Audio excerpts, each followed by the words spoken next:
Wizards. Out of all the animated films created by legendary animator Ralph Bakshi, this would probably be his most popular work. After creating adult-oriented animated films like Fritz the Cat, Heavy Traffic, and Coonskin, he decided to bring his career into the realm of fantasy, and unlike his previous works, this would be his first attempt of a family picture. This is my first kids film, my family film.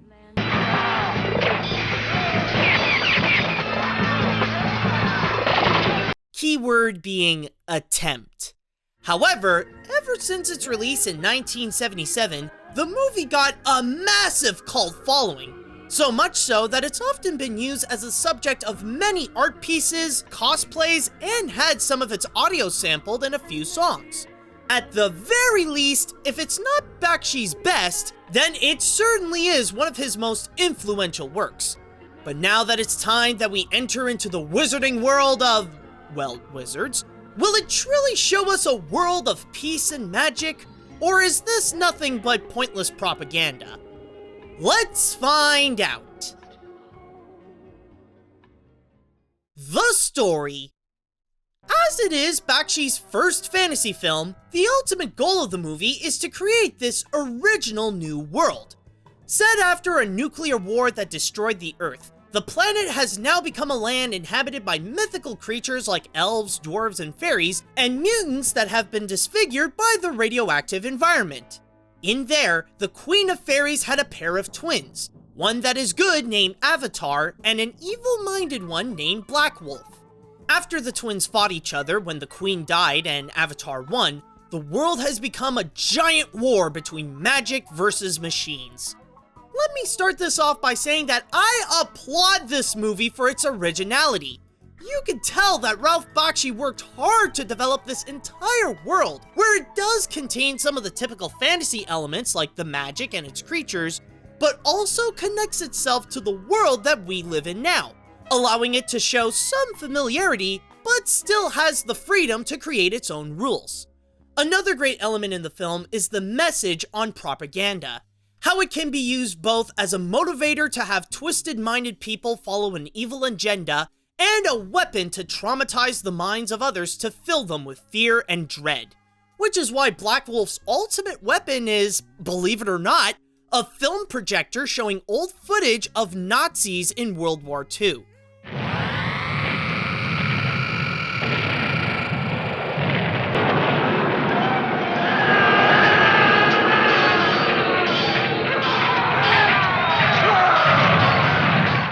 Sure, maybe it's a little too obvious with how the villains are literally portrayed as Nazis, but it doesn't change how the commentary is still quite effective.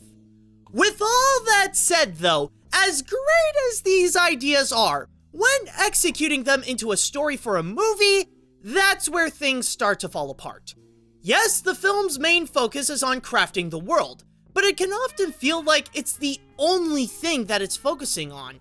The movie barely has any sort of time to flesh out either its characters or the plot where Avatar and his gang goes out to stop Black Wolf. What makes it worse is that, despite only being 80 minutes long, it can feel like it would drag on and make it longer than it seems, because it's hard to distinguish what is essential to the plot and what is just adding small details to the world of wizards. There is an idea to make something amazingly unique, it's just that it didn't work as well when turning those ideas into a story. The animation. When creating the film, 20th Century Fox only allowed Bakshi to have a budget of just $2 million, which even at its time is ridiculously small for a project with this much ambition. As a result, it's quite noticeable that throughout the film, the filmmakers had to find numerous of ways to cut around corners with the animation. These include the use of rotoscoping for some battle sequences, because you can't have a Ralph Bakshi film without some rotoscope, the use of live-action footage as the backgrounds, and using a storybook-style narrative to progress the plot by showing still images. In terms of the use of these shortcuts, it can be pretty mixed. The limited backgrounds work well to emphasize the art style, but the rotoscoping feels a bit rushed, like if it was quickly made to reach the deadline. But for the storytelling elements, while the pictures are very well done on their own, it gives out more of an impression that they're made because it's cheaper to do so than to actually animate the scenes. However, I won't fault the movie on it too much. The crew only had to work with the materials that they got. So, with that said, what about the actual animation components? Well, it's not the best animation of the 1970s, but there was some good work put into it. As it is low budgeted, the character animation can be limited at times and the designs seem to look simple with the use of flat colors.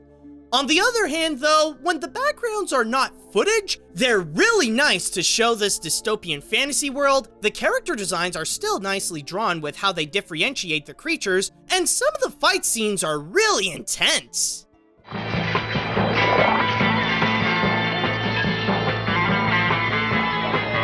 This is my first kids film, my family film.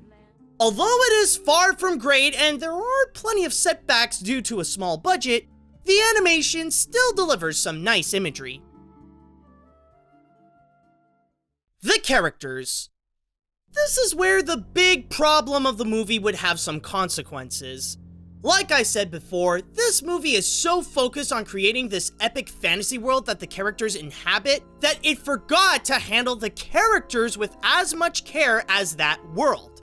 As a result, the film ends up with a cast that could have been as complex as it sets them up to be fully fleshed out characters, but end up making them dull Dungeons and Dragons archetypes. The main character, Avatar, is an old wizard that may have a washed-up presence and likes to smoke cigars, drink, and ogle at his girl, but still has a good heart. Eleanor is a fairy in training, but acts more like Avatar's love interest. Weehawk is the typical tough-minded warrior, and Peace was once an assassin who worked for the villain to take down the world leaders, but was turned good thanks to the help of Avatar. And then there's Black Wolf, who seeks for the world to be completely dominated by mutants.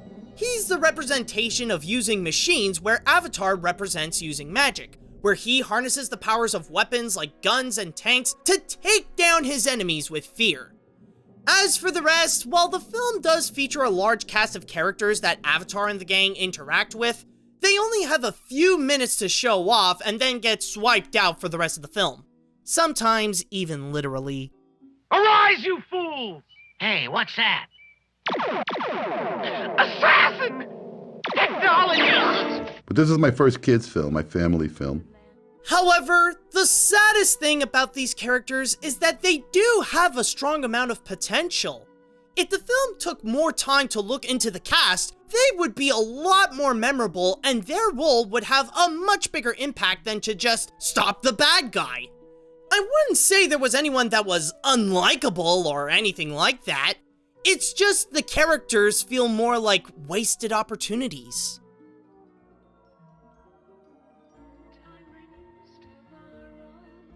For an original fantasy film, it doesn't have a lot of magic to stay strong.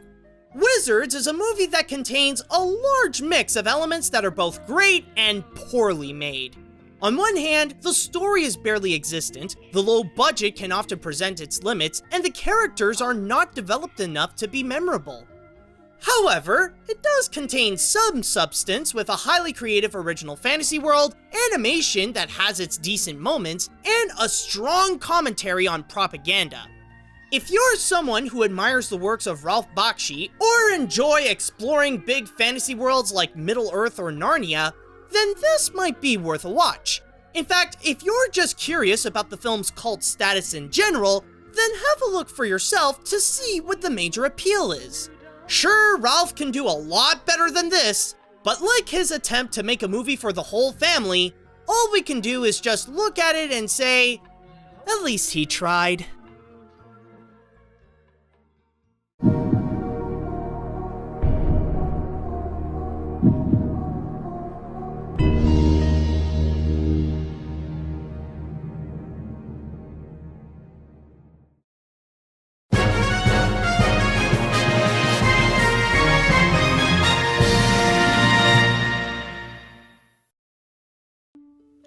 Hey guys, this is AniMat's. I just want to start things off by giving a huge thanks to Dave Birkins, who whose amazing support on Patreon allowed him to get some amazing rewards, including this one, where he would go and request me to review Ralph Bakshi's Wizards.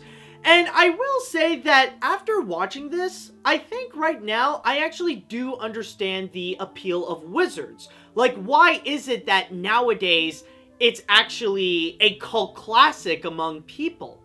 And that would actually reside with its originality. Now, like I said in the review, despite the movie being a little bit meh, there are still some things that are really great. And one thing that I really do admire from this film is actually its originality. You have to keep in mind, though, that it's actually extremely rare that you would find a fantasy movie that is completely original like this. Like, there's nothing that it's based on. It's not based on a book or anything like that. It is purely just this movie on its own. And yeah, that's actually extremely rare. Like, one example that I could find of a movie like this would be just the fantasy Jim Henson films like Labyrinth and The Dark Crystal. So with this originality, it would offer something that literally people have never seen, unlike any other, where they would give out this fantasy world where it does have some familiarity, but also something new at the same time, where you got the regular fantasy world with elves and fairies, but also this post-apocalyptic tone where people would still use machine guns and would use tanks and also use Nazi propaganda to spread fear among its people.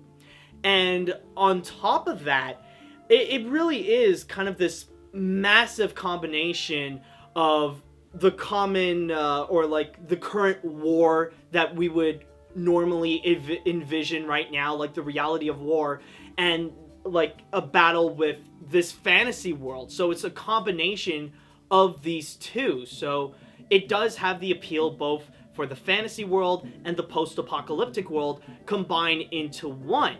And it really does mix two strong elements that Ralph Bakshi is known for, which you got the fantasy, which began with this, and later he would go and incorporate into his other movies like Fire and Ice and Lord of the Rings. And then you also got the gritty ghetto style that he is very well known for, and even back then was kind of like his signature for movies such as Heavy Traffic and Hey Good Lookin', or even Coonskin. So really, this is a combination of two of Ralph Bakshi's styles into one. So overall, I will say that, yeah, I would say that the movie itself, it's pretty much meh, but I do highly respect it for its originality.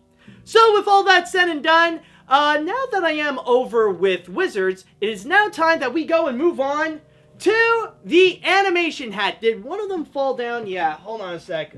Oh god, a couple of them. Okay, so just mix them up a little bit. Okay, yeah, so we're moving on to the animation hat right now, but beforehand, I just want to go and say that if you guys would like to be like Dave, and you want to go and support my work and get some awesome rewards at the same time, including, but not limited, to seeing my videos before anyone else would, then all you have to do is go to patreon.com/animat. But at the same time, if you guys would like to suggest an animated film you would like me to review and I would put onto the animation hat, then all you have to do is write me an email at animatsreviews@gmail.com. So, let's see if we can get one right now. See what the next one is going to be. I thought I could get one. Come on. Oh, okay. We got it. I got it in my little hands. And so, the next review shall be... What the... Oh, this one. Oh, yes. I see. Okay, so, well, apparently, I guess with this film, we're gonna stay stationary within its, time frame. So we are still gonna be way into the future, but honestly, and also coincidentally at the same time, this is from another animation legend whose rise of fame came from the 70s and the 80s. But with this one right over here, yeah, oh boy, it's going to be quite fascinating to see how the world is pretty much after Earth.